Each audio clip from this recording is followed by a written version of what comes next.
Oh hey, it's your friend that has pet wasps that I've trained to fly into the hair of those that wronged me. Back for some more tech tea. So without further ado, let's get into it.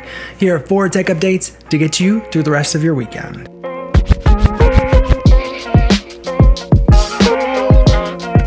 Polygon was just bought by a dude who co-founded one of the biggest corn sites. Here's what you need to know. One of the giants in the world of tech and gaming journalism was acquired this past Thursday by a company called Valnet.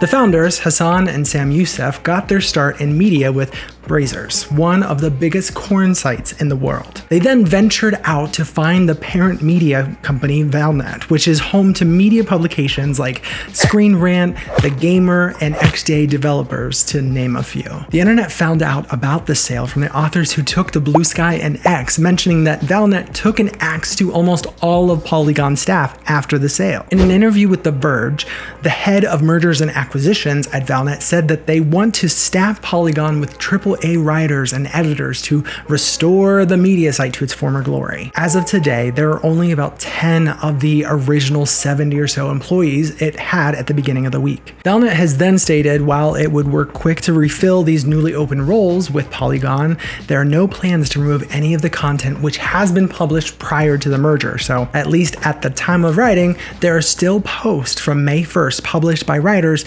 who didn't know that this was their last article.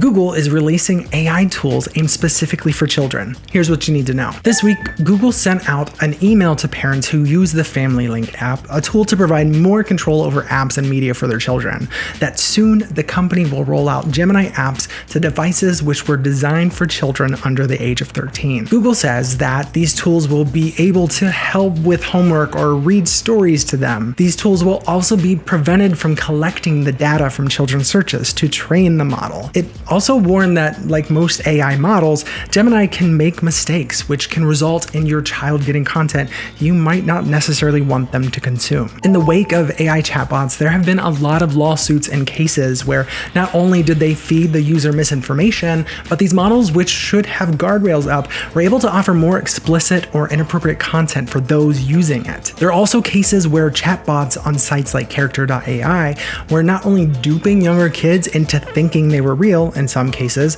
they would tell the children they were in fact human. It makes sense that Google is trying to offer these safer tools to kids versus the more robust Gemini model, but parents who still don't trust AI, which fair, can turn access to these tools off within the Family Link app. Just know, as a millennial who was a kid in the internet boom era, they're gonna find ways. So learning as much as you can prior to even wider adoption can help prepare you for some unwanted talks later.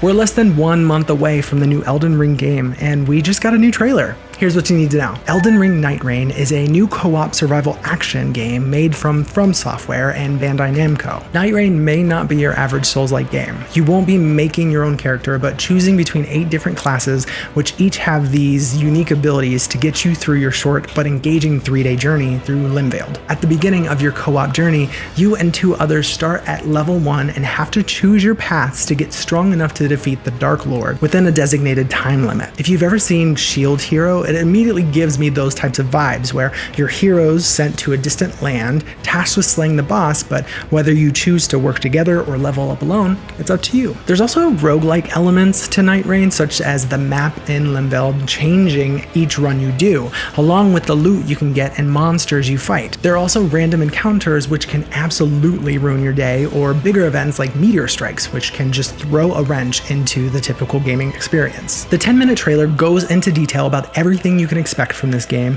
and the characters you can choose from. While it definitely takes a lot of inspiration from Elden Ring, the main game, and Limveiled is almost a parallel dimension compared to Limgrave. This is a much different game though, and is certainly not canon. Elden Ring Nightreign releases May 30th for PS4, 5, Xbox, and Steam, with special pre-order editions available now. Have you already got your copy on lockdown? Comment below what build you're most excited about. And finally, we finally got a GTA 6 release date, but you're not gonna like it. Here's what we know so far. Fans have been speculating wildly about when the next Grand Theft Auto game will be released. It was originally set for this year, and while we finally got our hands on the trailer for the upcoming game, we were hoping to hear about the title's 2025 release date April 1st, then mid-April, and then May. Turns out, if you're casting predictions like a Zorp the Evil Purveyor cult leader, eventually you will get close. The actual end of the world is May 19th. Okay, let's see what we've got.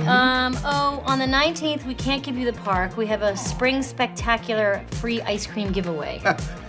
I misspoke. Yeah, it's May 20. That is free. Ah.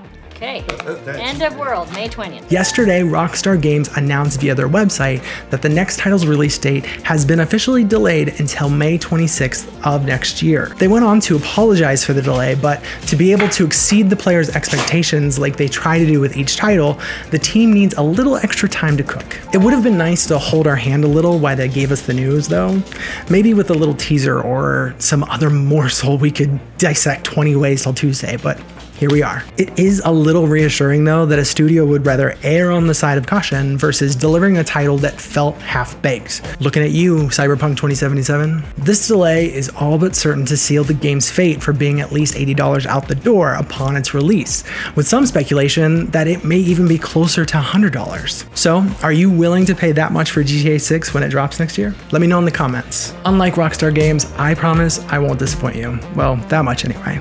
While this may be all I have for now, make sure to hit the subscribe button so you never miss a beat. Until then, I will see you back here on Wednesday for some more piping hot tech.